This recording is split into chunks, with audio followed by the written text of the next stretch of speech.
April 1940. Die deutschen Armeen waren überall in Europa auf dem Vormarsch. Sie stürmten durch Holland, Belgien, Dänemark, Norwegen und Frankreich.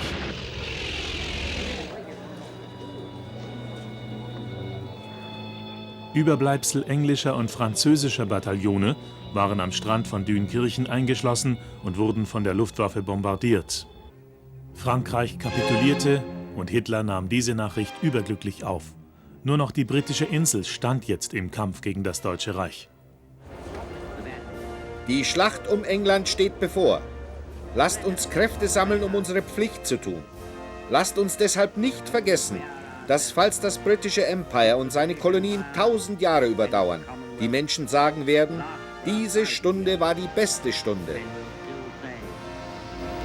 This was their fighting hour. General Adolf Galland, Luftwaffe, bereits im Spanischen Bürgerkrieg erprobt. Er war eine der maßgeblichen Persönlichkeiten bei der deutschen Luftwaffe und hatte bereits 104 Luftsiege errungen. Hitler selbst wollte den Konflikt mit England nicht. Ganz bestimmt nicht.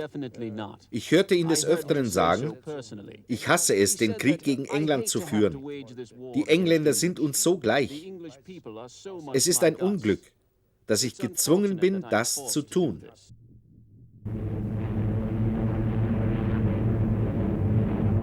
Die Luftwaffe schien unbesiegbar. Göring versicherte Hitler arrogant, England würde innerhalb weniger Wochen um Frieden bitten, oder aber es würde durch Luftangriffe völlig zerstört.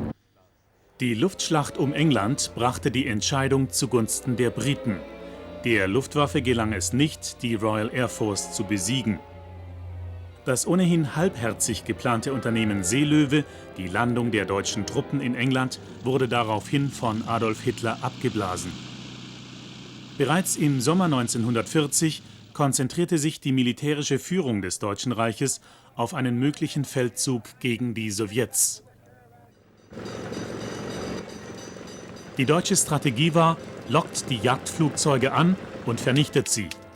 Die britischen Codebrecher hatten den deutschen Geheimcode, bekannt als Ultra, geknackt. Die verschlüsselten Nachrichten warnten nun den Luftchef Marshal Youth Dowding vor der deutschen Strategie. Scharfsinnig hielt er seine Spitfires und Hurricanes zum Gegenschlag bereit.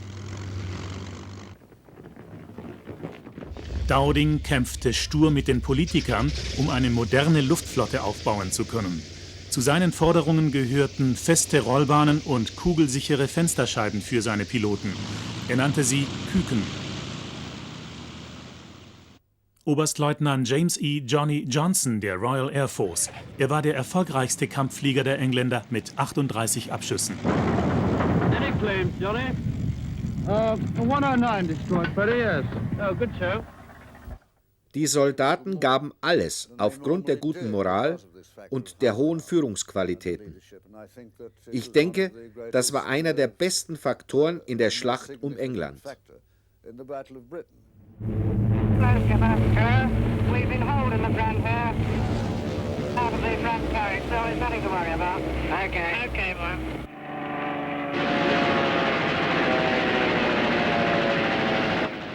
Dowdings Küken pickten an der Luftwaffe und erhielten ihren Preis. 20 britische Jäger nahmen es mit 100 Feinden auf. Göring war frustriert und halb wahnsinnig vor Wut. Er ordnete mehr Angriffe auf Jagdfliegerhauptquartiere und Radarstationen an. Bevor die Invasion beginnen konnte, musste die Luftwaffe die Kontrolle übernommen haben. Sie geriet unter Zeitdruck. Die Herbststürme über den Kanal standen bevor und machten eine Invasion unmöglich. Die Piloten des Jagdfliegerkommandanten wollten nicht aufgeben. Bless 'em all, the long and the short and the tall. Bless all the sergeants and WO1s. Bless all the corporals and their thinking sons, 'cause we're saying goodbye to them all. As back to their billets they crawl. You'll get no promotion this side of the ocean, so cheer up, my lads, bless 'em all. Bless 'em all.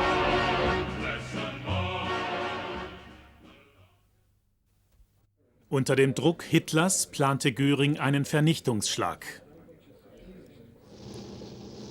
13. August 1940, Adlertag. Die Luftwaffe holte zum Vernichtungsschlag aus. Dowdings Warnsystem funktionierte. Britische Radarsysteme und Kriegsbeobachter informierten den Jagdfliegerkommandanten.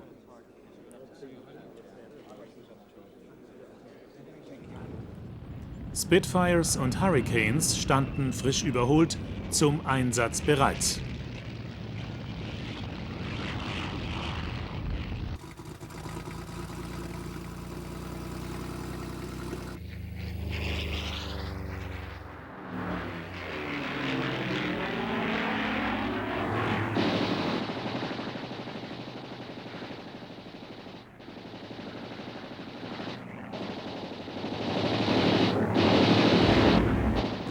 Von uns schickte man ein Geschwader.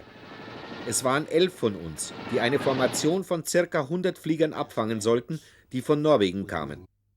Ich griff einen an, der abstürzte, dann griff ich einen anderen an, der, wie ich glaube, brennend nach unten raste. Das war einer unserer schlimmsten Kämpfe. Plötzlich sahen wir sie, eine Masse von Ameisen mit Flügeln gleich, die auf uns zukamen. Unser Anführer leitete uns nahezu über die Messerschmitt 110, die sich seltsamerweise zu einem Verteidigungsring zusammenzog. Ich tauchte mitten hinein. Ich erinnere mich noch, ich schloss die Augen, feuerte ab und tauchte durch die Mitte auf der anderen Seite wieder heraus. Es war eine unglaubliche Anzahl von deutschen Eisenkreuzen. Göring befahl seinen Jagdfliegern, nicht von der Seite der Bomber zu weichen. Dies war ein schwerwiegender taktischer Fehler, der die im Luftkampf notwendige Handlungsfreiheit der Jäger einengte.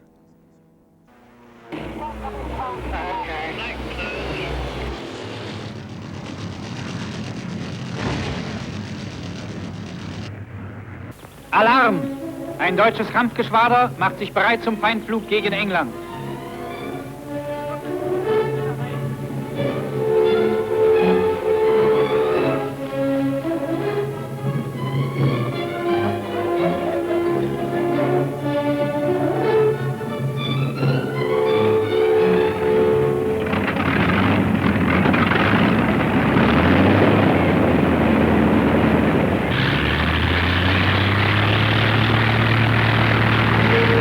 Kampfmaschinen rollen an den Start.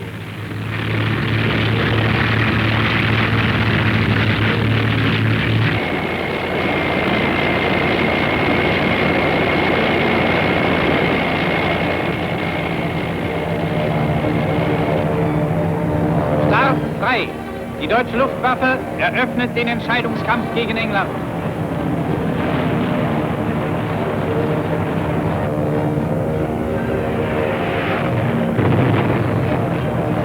In massiertem Angriff werden Häfen, Befestigungen, Industriewerke und Flugplätze mit einem wahren Bombenhagel belegt. Vom 11. bis 18. August wurden 816 feindliche Flugzeuge und 118 Sperrballone abgeschossen.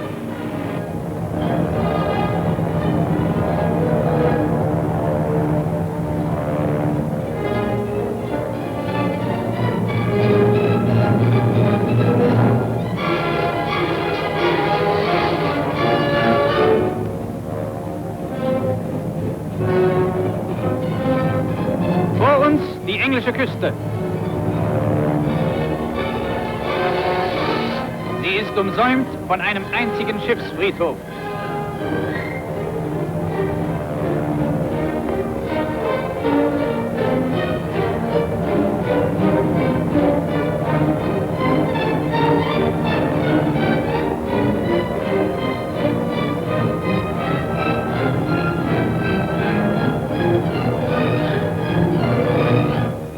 Von deutschen Stukas angegriffene und völlig ausgebrannte Öltanks.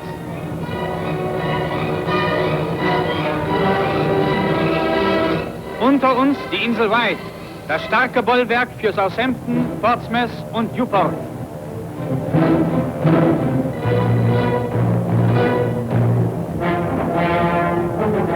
Bomben regnen vom Himmel.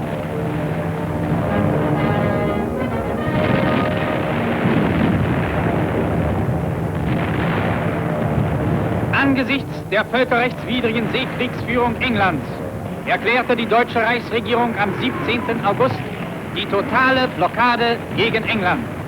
Kriegsmarine und Luftwaffe werden sie rücksichtslos durchführen.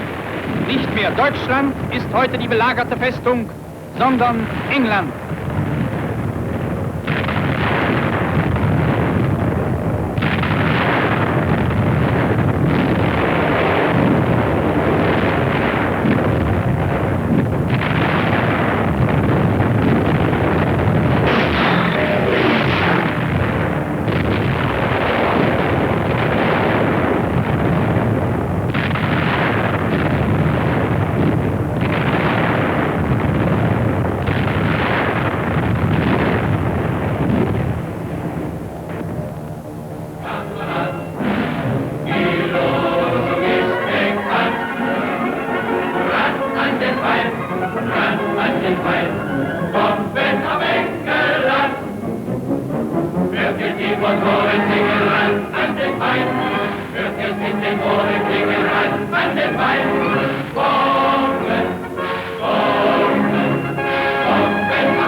Ein Jagdgeschwader liegt hier, das den besonderen Auftrag hat, die Kanalküste gegen jeden feindlichen Einflug zu sichern. Nach der Überprüfung werden die Maschinen sofort wieder startklar gemacht. Minuten, ja Sekunden sind oft für den erfolgreichen Einsatz entscheidend. Englische Flieger sind gemeldet. Schon starten die ersten Staffeln zum Gegenangriff. Der Feind muss noch über dem Kanal gepackt werden.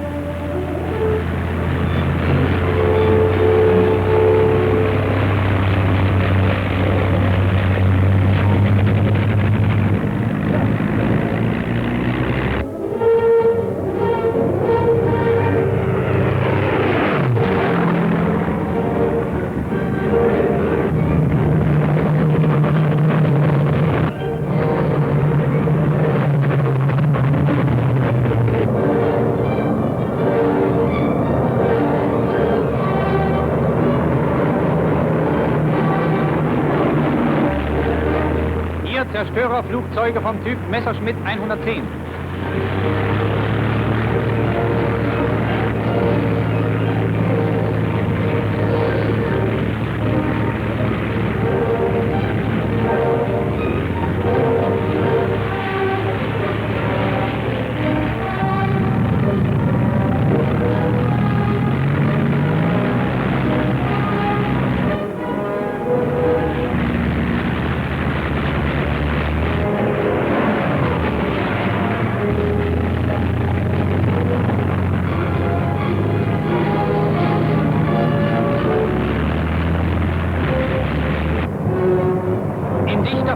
Geht es dem Feind entgegen.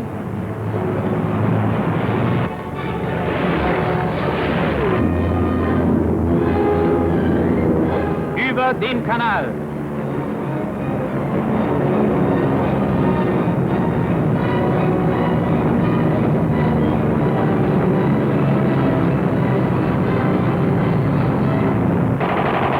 Achtung, vor uns ein Engländer.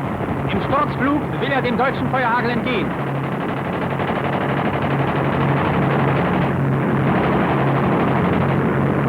Ein neuer Anflug. Diesmal sind es 2 Engländer.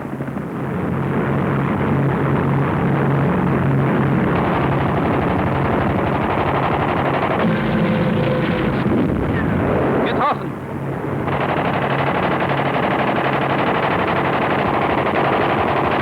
Das englische Flugzeug stürzt brennend in die Tiefe.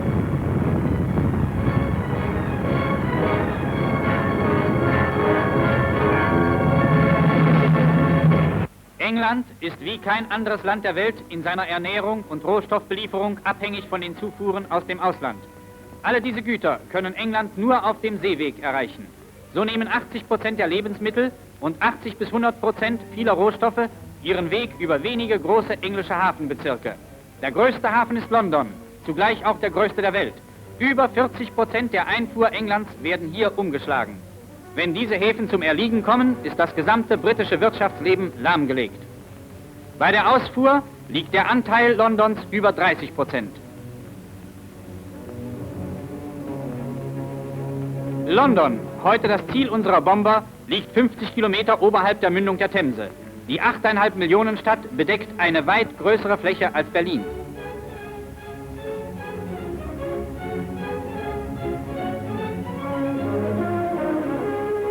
An der Towerbrücke, dem Wahrzeichen Londons, beginnt zu beiden Seiten der Themse dieser Welthafen mit gewaltigen Fabriken, Vorratslagern und Geschäftshäusern zu beiden Seiten des Flusses. Am linken Ufer die London Docks, dicht umgeben von hohen Lagerhäusern. Rechts die Surrey Commercial Docks, in denen das skandinavische Holz verladen wurde. In der Hauptschlinge die gewaltigen Anlagen der West- und Ostindien-Docks für Kolonialwaren und für Getreide aus Kanada und Argentinien. Die größten Docks folgen auf 4 Kilometer Länge am Nordufer. Hier befinden sich riesige Mühlen, Kühlhäuser, Lagerhäuser und Trockendocks für größte Schiffe. Hochempfindlich sind die Eingangsschleusen, die die Hafenbecken frei von Ebbe und Flut halten. Brechen diese Schleusen, sinkt der Wasserspiegel um 6 Meter bei Niedrigwasser und alle größeren Schiffe gehen auf Grund. Im Süden der Schleusen die Waffenfabriken und Lagerhäuser des Marinearsenals von Woolwich. Im Norden das Großgaswerk Beckton, das 1 Quadratkilometer Fläche bedeckt. Themse abwärts folgen in wechselnden Abständen Elektrizitätswerke, Fabriken und Vorratslager. In den Tilbury Docks werden die Passagierdampfer für London entladen. In Thameshaven schließlich erstreckt sich auf 8 Kilometer Uferlänge ein Großtanklager. Also eine kaum glaubliche Häufung militärisch wichtigster Anlagen innerhalb einer 8,5 Millionen Stadt.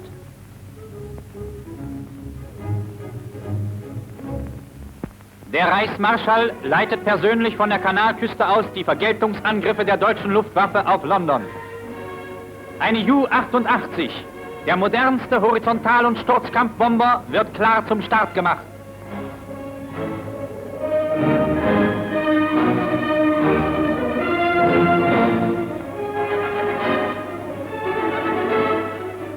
Immer neue Bombenlasten rollen heran.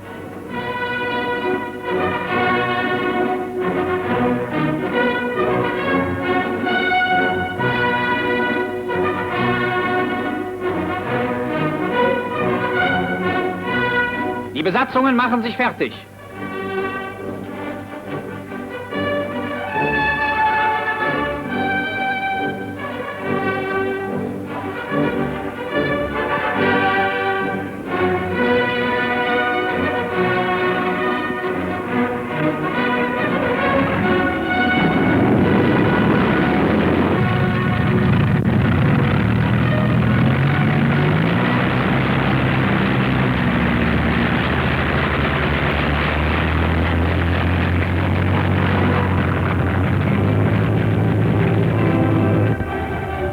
Der Großangriff auf London nimmt seinen Anfang.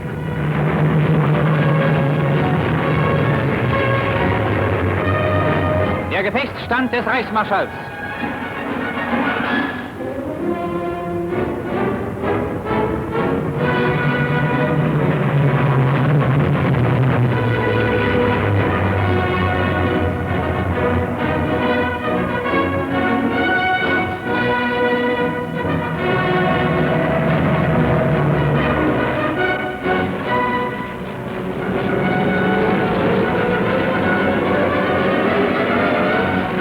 Pausenlos brausen die deutschen Geschwader nach England. Tag und Nacht belegen sie London mit Millionen Kilo von Bomben.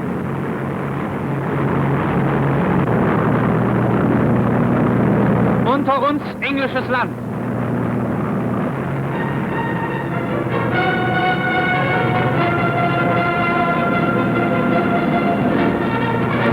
In der Abenddämmerung fliegen neue Geschwader heran. Englische Scheinwerferbatterien durchsuchen vergeblich den Nachthimmel nach deutschen Maschinen. Da, brennende Docks von London. Weit und breit sieht man das wilde Feuer der englischen Flak. Ihre Salven liegen ungenau. Wieder starten Maschinen zum Feindflug.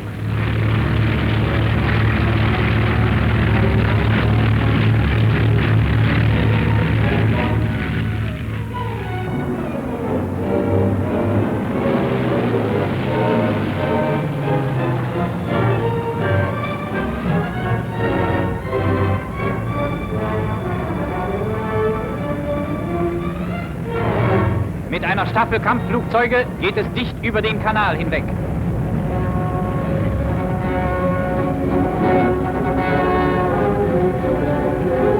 Die englische Küste ist erreicht.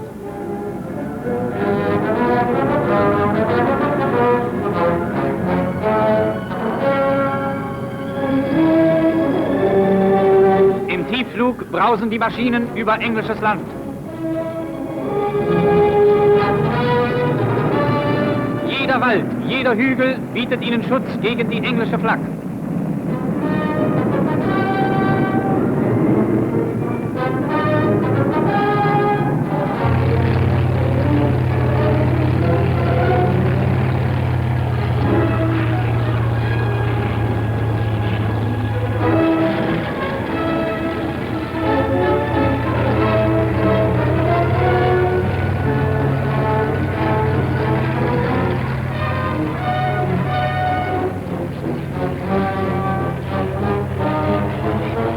Langsam geht es in größere Höhe. Kameradschaftliche Hilfe beim Aufsetzen der Atemmaske.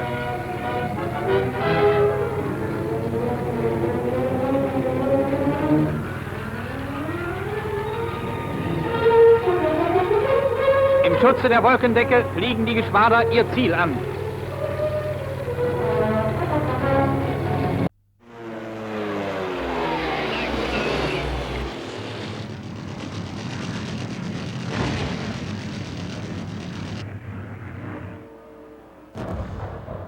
Am Adlertag hatten die Engländer nur halb so viele Verluste wie die deutsche Luftwaffe. Aber die Beschädigungen an Flughäfen und Radarstationen waren erheblich und machten England nahezu verteidigungslos.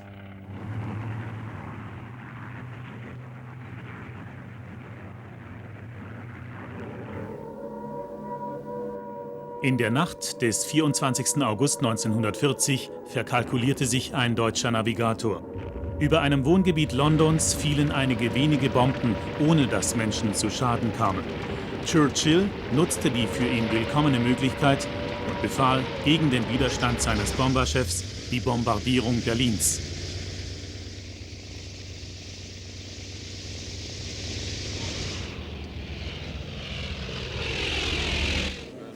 Nach insgesamt 6 Angriffen auf die deutsche Hauptstadt entschloss sich Hitler zurückzuschlagen. Die Schlacht um England erreichte durch Churchill ausgelöst einen neuen gefährlichen Höhepunkt.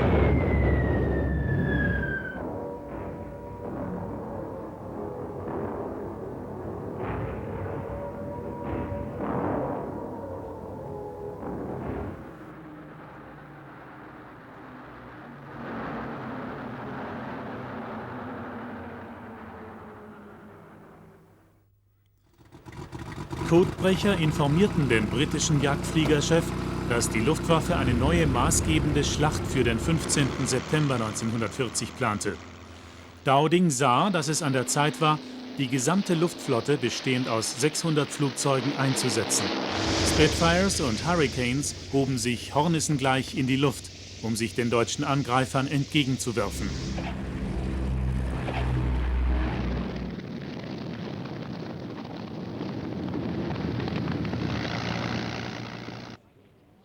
Göring akzeptierte die Rückschläge nicht und ordnete einen zweiten Angriff an. Dowdings Taktik, Flugzeuge und Piloten mit taktischen Vorteilen über dem eigenen Territorium einzusetzen, brachte seinen jungen Küken entscheidende Pluspunkte. Während nämlich die englischen Jagdflieger neue Maschinen besteigen konnten, gingen abgeschossene deutsche Piloten in die Kriegsgefangenschaft.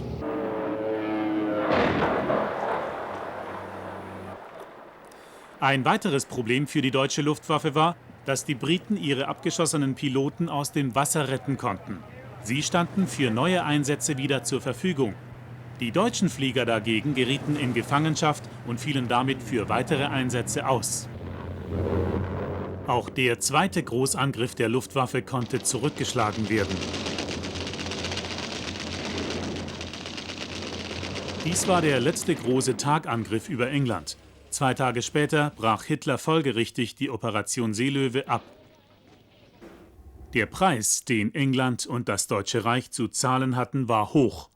Die Deutschen verloren 1700 Flugzeuge, die Royal Air Force 900. Jede Seite opferte mehr als 1000 Piloten.